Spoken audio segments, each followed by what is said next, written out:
Oh, big yawn. Okay, reading time.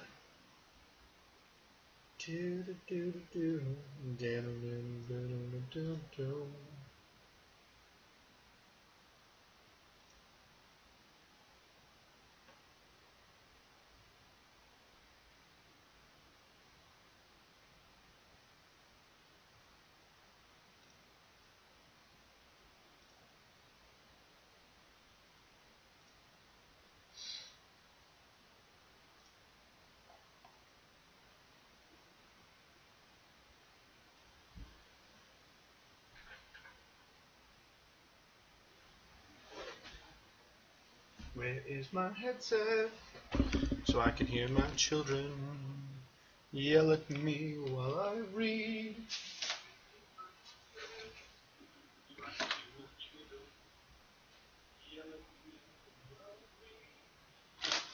Where is my headset? I lost it. It's gone.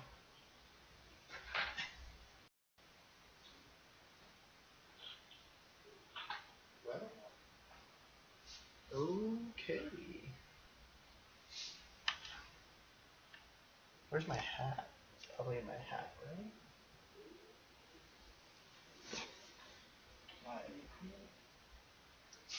It's gone forever because I ate it.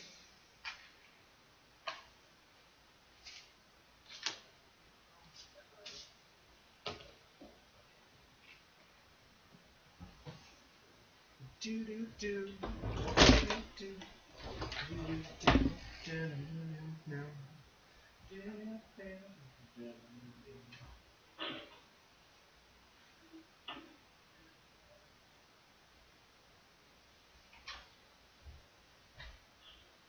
Where did it go?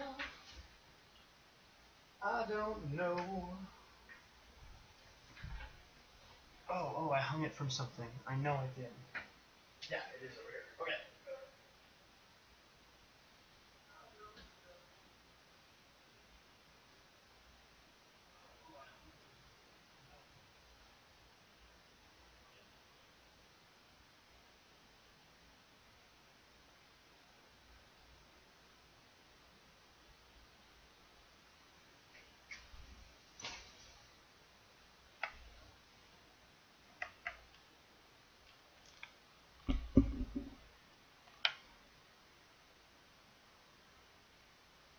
Hello.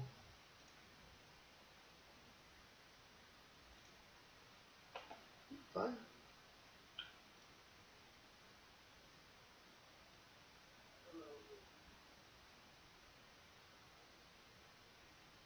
I closed that, Freya, so that I could make this full screen. Okay.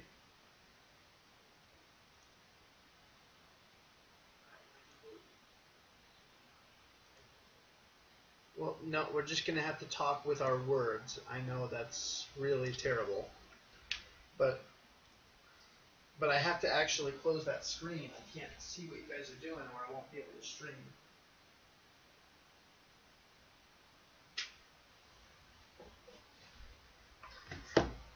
Yeah. So yeah, I can't stay remote connected or it ruins my ability to stream to you guys. Is everybody ready? I'm asking a serious question, Freya. Are all three of you ready?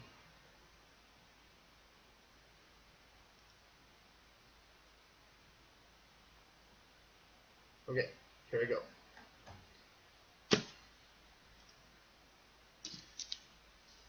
Chapter 15, Siblings.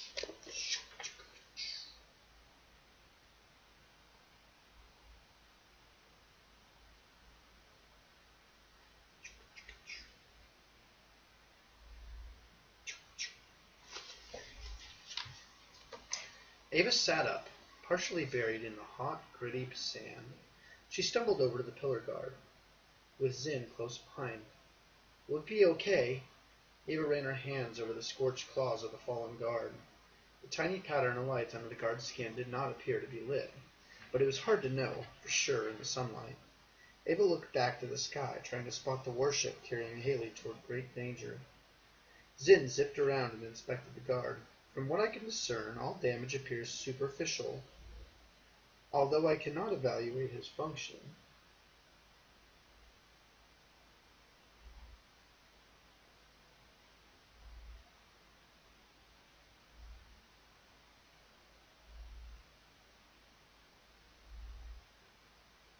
Apparently I need to start over. Whoa. Oh, there's something rolled up on me. Watch out.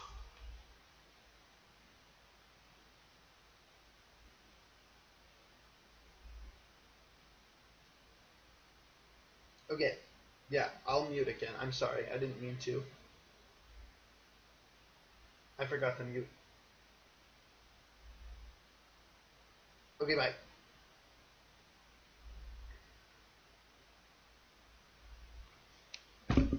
Alright, I'm starting over again because I forgot to mute myself on the phone. So here we go. Ava sat up, partially buried in the hot, gritty sand. She stumbled over the pillar guard with Zinn close behind. Will he be okay? Ava ran her hands over the scorched claws of the fallen guard. The tiny pattern of lights under the guard's skin did not appear to be lit, but it was hard to know for sure in the sunlight. Ava looked back to the sky, trying to spot the warship carrying Haley towards great danger. Zinn zipped around and inspected the guard. From what I can discern, all damage appears superficial, although I cannot evaluate his functions with any degree of assurance without his remote. The pillar guard let out a slow, melodious song. Zinn translated. He's asking if those that he protects are safe. You understand what he's saying? Ava laid her head and hands against his warm sides. The sentinels of the Ojo clan were created by a long-forgotten ancient race. Not many in the galaxy can speak their language, Zinn said with pride. Tell him we are safe, thanks to him. She yanked off a hunk of robotic machinery that was impaled on the guard's sickle claw. A low braying came from the foot of the pillar guard. Ava turned to see Bix and Bax still harnessed to their yoke. With Bix limping, they stepped toward her, still dragging the remains of the hitching pole from the hover sloop. Ava calmed the Mundrunners and pulled the shock dart from Bix's thigh. You're free to go. Ava unhitched them from their yoke. Bix nibbled at Ava's sleeve and let out a nicker while Bax nuzzled her. Ava scratched Bax around his horns. She wondered how long it would take to get to Haley from here. Okay, if you two want to stay, you can, but we may have to travel far and fast. Ava, come see this, Zinn called out. One of the moles was standing near the fallen pillar guard. The mole ran its tentacles over the guard's rough exterior. It piped out several puffs of bright color. Ava walked over to get a closer look. Both Mundrunners followed. He thinks the pillar guard is a gift made of stone, she relayed. No, wait, he thinks the guard was gifted to them from the stones. Gifted from the stones. Ava ran her fingers through the brightly colored puffs before they were carried away on the wind. Yeah, if I understand this right, he believes the guard has arrived here to protect the moles. The stones told them he would come. The stones, you say, said Zinn. Ava nodded. The pillar guard sat up and watched as more moles gathered around. Zinn rubbed his chin and thought. Despite your liberation of this guard, they are chivalrous by nature. Ordering this individual's freedom to do as it pleases is likely to cause some turmoil with its programming. Ava looked at the gathering moles, examining the giant guard. Please tell the guard to see that no harm comes to the moles, for now and always, she said to Zinn. I do not need to tell him. I think he believes, no, he wants to do just that. Astounding, said Zinn. The pillar guard rose to its full height. With the moles circling around him, he strode to the edge of the cave. He turned to Ava and Zinn and let out a loud blat, followed by more trills. He stepped down and disappeared into the home of the moles. They're better off having his loyalty. Lorik will likely dispatch more warbots to these coordinates. Unless you stop him, Ava began rooting through the mess from the wrecked hover sloop. Among the scattered debris was a familiar item. Ava picked up Haley's scuffed-up omnipod and brushed off the sand. Haley was right not to trust him. Zinn joined her at the wreckage. Ava, I do not know that I am the one best qualified to end a war. You're the only one who can stop this. Ava opened a crate to find saddles, bridles, and reins for the muntrunners. If Lorik's going to betray Cadmus, why wouldn't he betray Ojo? I don't know that he desires to usurp Ojo. He said he wants to become the king. What else could that mean? Frustrated, Ava tried to remember how the ceruleans strapped their saddles onto their mounts. Her thoughts were interrupted by the memory of one of Arius's old chants. Ava stopped and recited, "Even the most wicked have a family that loves them." "Did my sister tell you that?" asked Zin. "Yes.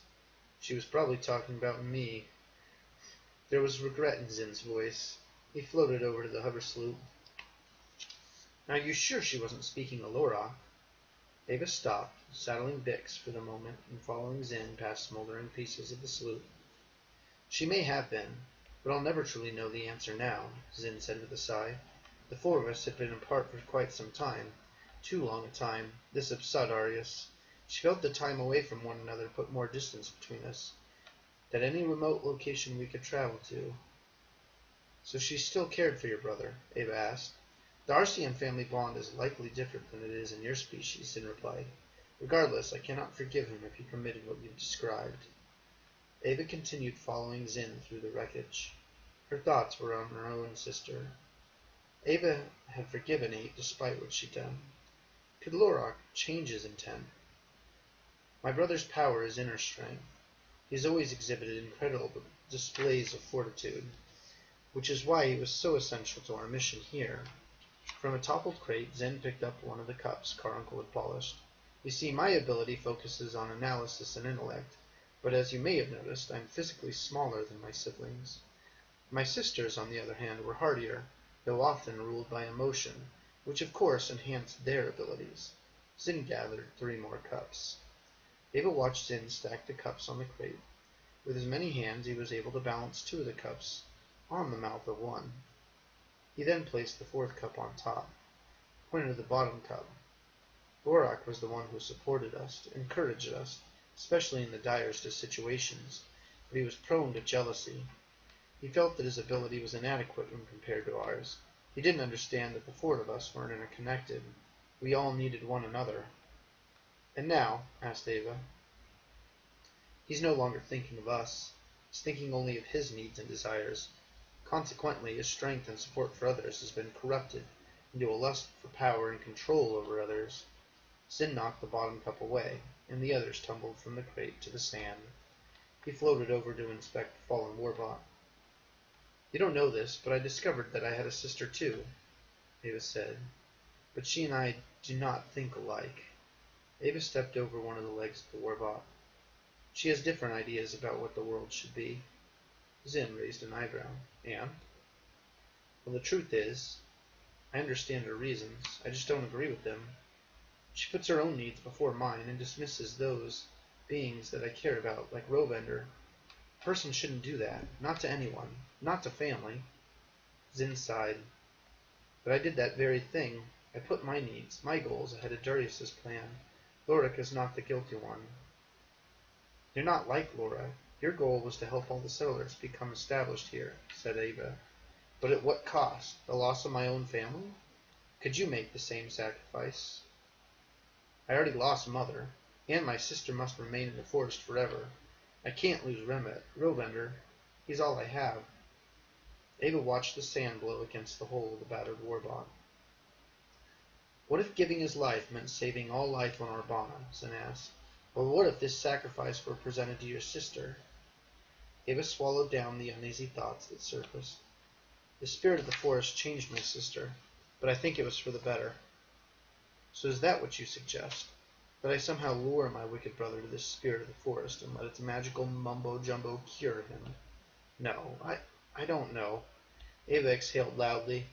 "But you can't hide from Lorak. He'll keep hunting you down, and I don't know what will happen to you, me, or any of us in the meantime." "But perhaps this matter is best solved by Ojo," Zin said. "There exists an agreement between the Arceans and her family that implicitly states—" "You don't get it. If she's not dead already, she will probably die." "I don't want to die, Ava 9. Zin's anger startled Ava. "I fear what my brother has become. If my sisters failed to stop him, then I will follow." What has he become? What do you know that you aren't saying? Zin looked down at his hands while he spoke. From what you've told me, he's partaken in an ancient ritual, now considered taboo among Arceans. A ritual? Correct. Our ancestors believed that all the strength, wisdom, and knowledge of the dead would be absorbed into the living if one were to consume the body. But as I said, it is no longer practiced and is in fact frowned upon in our society.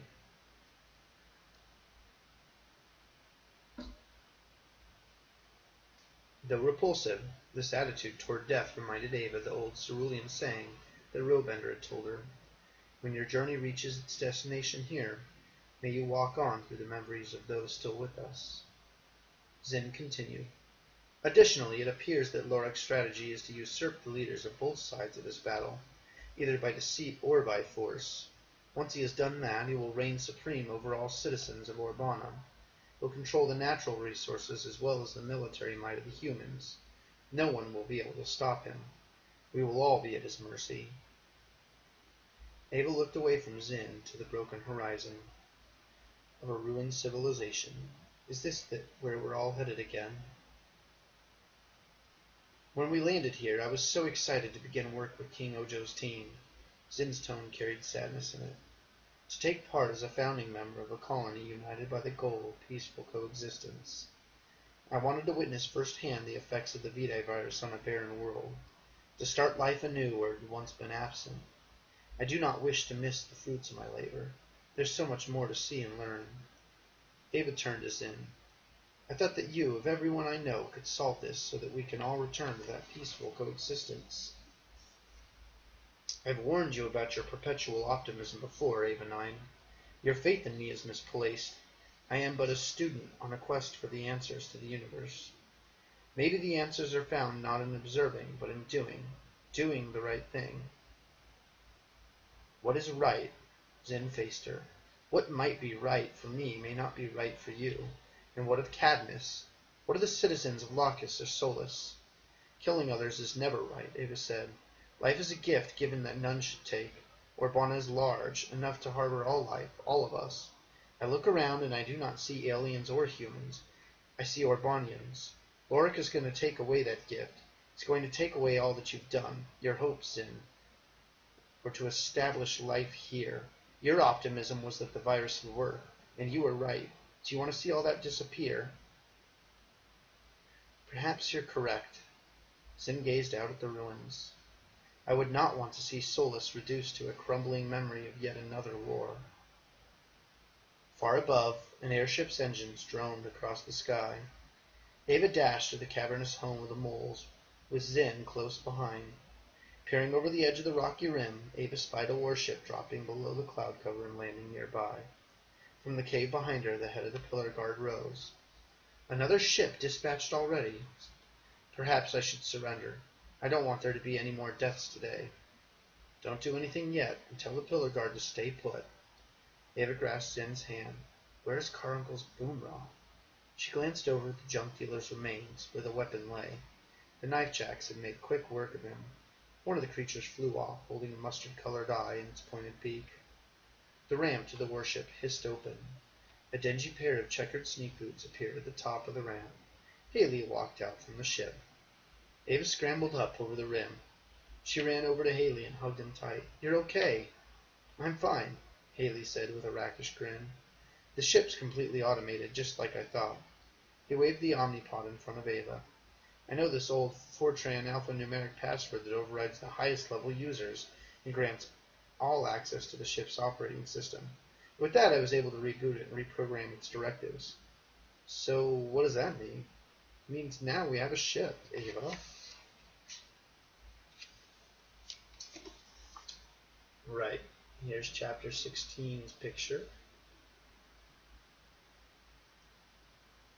Apparently, Ava hugs Arceans.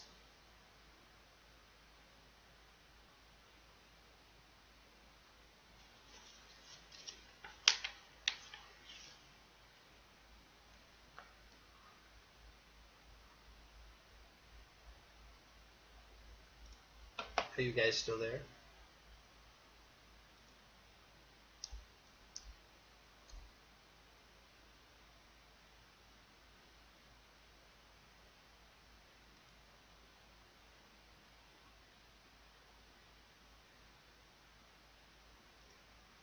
Do you guys want one more?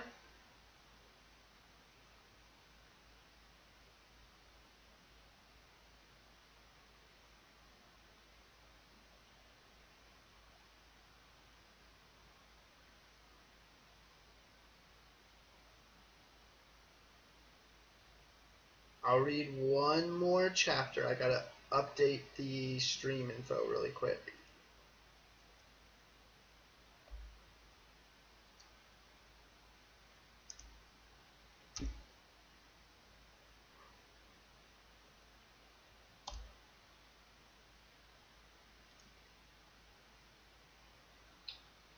Alright, here we go. Chapter 16, Devastated.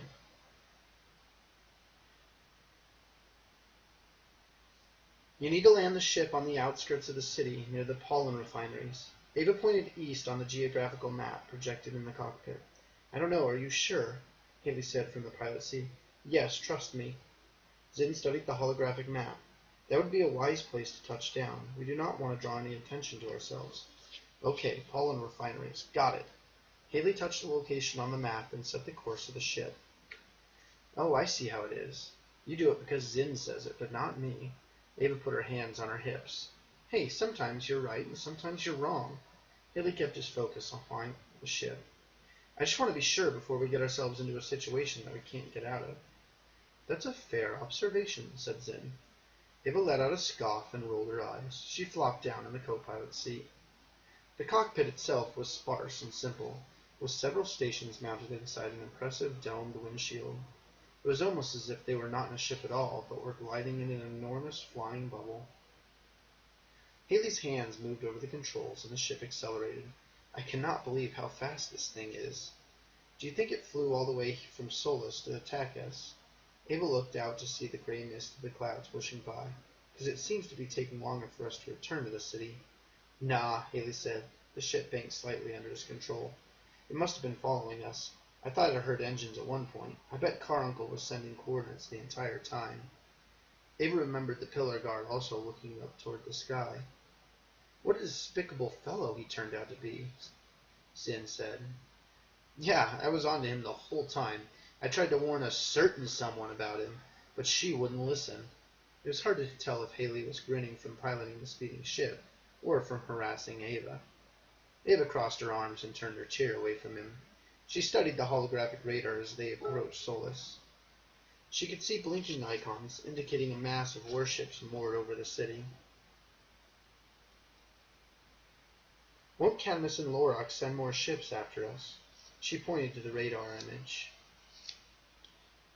I thought of that and sent a fake report, said Haley. According to Cadmus's main controller for the fleet, this ship doesn't exist anymore. They think it was destroyed over the ruins. Haley smiled smug. Let them look all they want. The warship dipped down below the thunderheads, and Solus came into view. Ava rushed up to the windshield, then recoiled. As anticipated, Cadmus's fleet of ships floated over the cityscape and around the tall spires of the royal palace. From the skyline, thick columns of black smoke billowed up like twisted tree trunks in a forest of destruction. Even down through the ashy smog, Ava could see the skull-like visages of warbots marching past war-torn homes. In some city blocks, the buildings had been completely obliterated. How? I can't believe. Zinn's voice trailed off to a whisper. Sorrow racked his plump brown face. The entire educational district is just gone. I'm so sorry, Ava said. The sprawling ruination brought to mind the landscape she had just left. She wondered if the ancient ruins had also suffered a military invasion long ago. Look there. Zinn pointed to a tattered pennant flapping in the wind from the top of the royal palace. Emblazoned on each was the symbol of an eye with an iris. The royal pennants are flying, which means Her Majesty is still in command. That's good, said Ava. The ground below came up fast as Haley brought the ship to a smooth landing in the middle of a field next to a pollen refinery. Do you think you can get to the palace unnoticed? I know that palace inside and out. After all, I designed it. Zinn patted Haley on the shoulder in thanks and then exited the cockpit. He floated down the steps that led to the cargo bay. Ava followed him under empty bays that had once held an army of warbots. Now the vacated deck contained only Bix and Bax, saddled and sitting on their haunches. Caruncle's holstered boomrod hung from a nearby support beam. Sin paused at the top of the loading ramp and turned to Ava. I will speak to Ojo immediately, but in return you must do something for me. The ramp hissed open. Thick, acrid smoke wafted in from outside. Ava, whatever manipulation my brother has masterminded, Ojo likely believes that Cadmus is the one behind this conflict. She would be partially right, replied Ava. He still wants to take this city for his people. Correct, Sin said. So while I'm contending with Ojo and my brother, I need you to go and speak with Cadmus. If he has a fraction of the compassion you hold, he'll cease his ruinous actions. I don't know if he will. Ava gave a worried look, but my sister told me I need to show him that his thinking must evolve. Evolution is successful adaptation to one's surroundings, said Zin. You've obviously adapted. Now teach him. I will do my best, said Ava. Haley's voice cracked over the intercom. Hey guys, the fleet is splitting up for some reason. We should probably get while the getting's good. Zin smiled and took Ava's hand in his.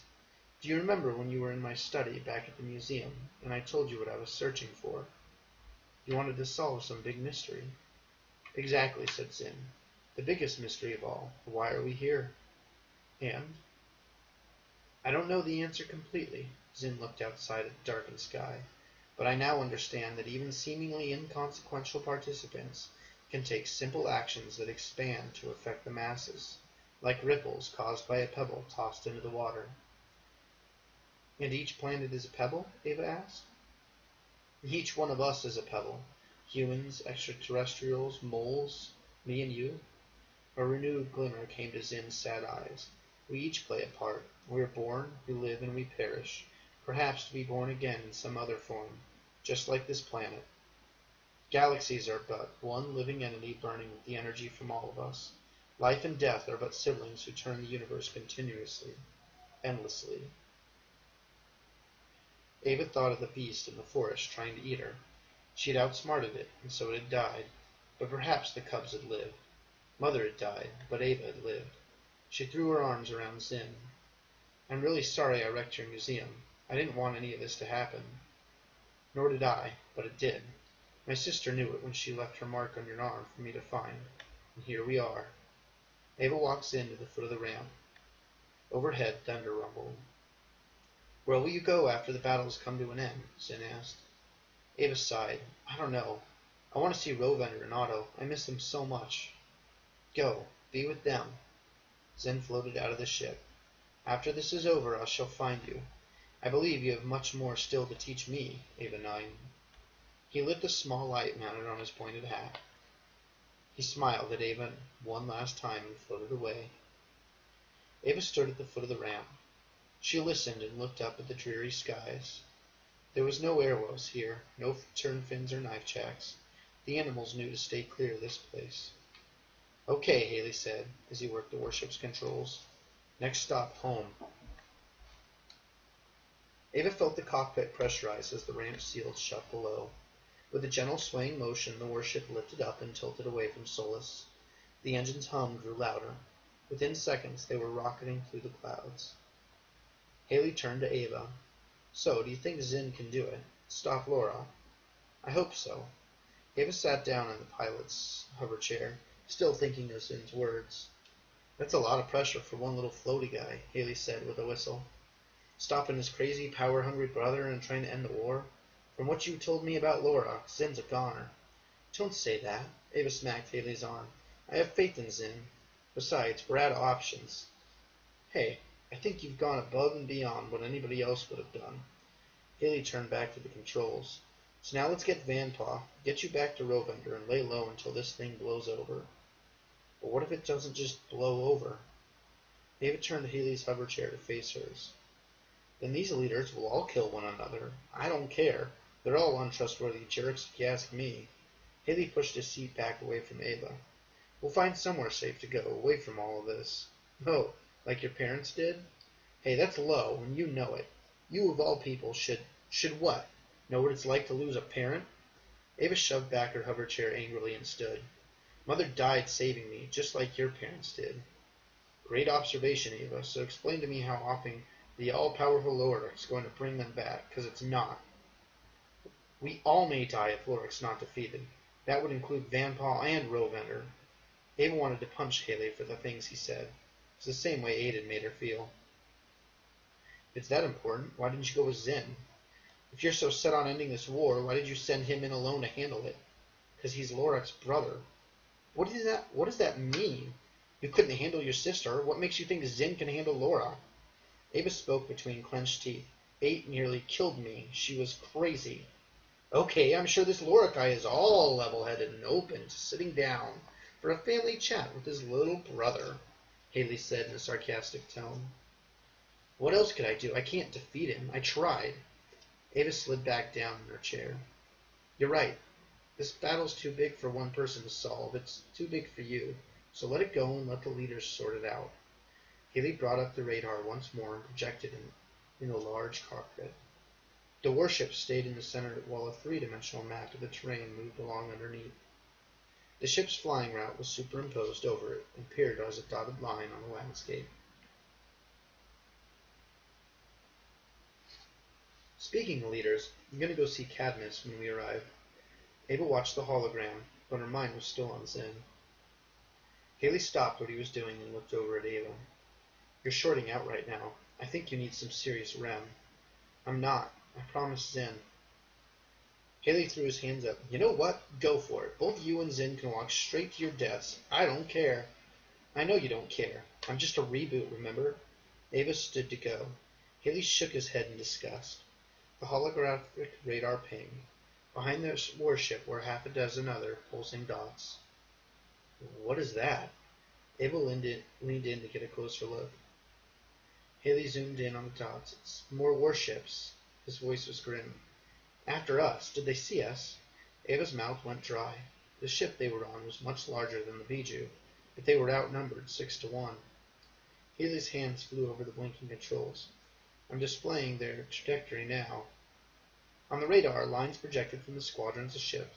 Though the other ships were some distance behind Haley's ships, their route matched Ava's and Haley's destination. They're returning to New Attica, he said. To get us. I don't know. The ship's engines whined as Haley pushed them in overdrive.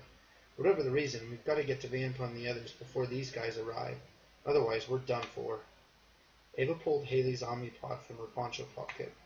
Well, you better contact Vanpaw and let him know that you're coming. My dad's Omnipod, you found it.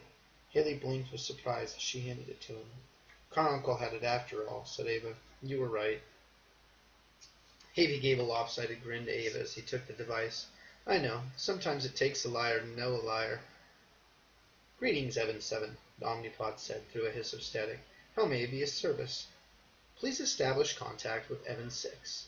Thank you, Haley replied. Establishing contact momentarily. Please hold, said the Omnipod. We are coming up on New Attica. Haley's voice came over the loudspeaker in the ship's hold.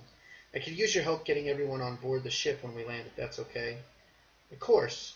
Ava finished rubbing the speed heal ointment she'd found in the wound on Vix's thigh. Vanpaw knows we're coming, Haley said as Ava entered the cockpit. I'm going to sit down just outside the camp. I told them to instruct everybody to bring only what they can carry. They should be ready and waiting for us. Ava followed Haley's gaze through the cockpit window. Raindrops sprayed against the windshield. It was so gray that it was impossible to tell if it was day or dusk. The warship shimmied as it descended through the thunderhead. A familiar, desolate mountain landscape welcomed them from below. Haley slowed the ship and navigated it down through the winding canyon walls. I checked the radar, and there are no other warships in the area except for the squadron, but I managed to put some distance between us, Haley said, and navigated the ship up and over the stony plateau. We should be coming up on New Attica.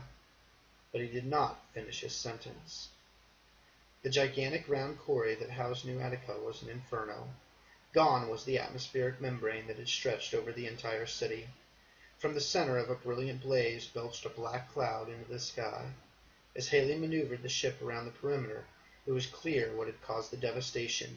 One of Cadmus's large command warships had crashed nose first into Attican Hall. End of Part 1.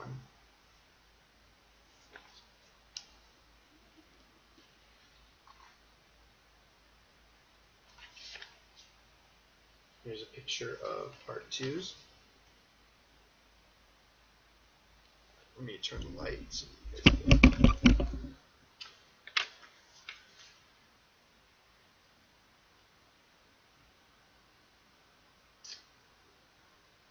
So there's a picture of part 2.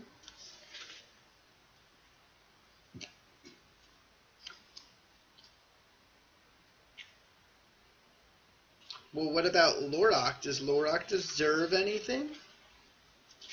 Do you realize what Cadmus was trying to do? Or why he was doing it? Here's chapter 17, which I will read next time.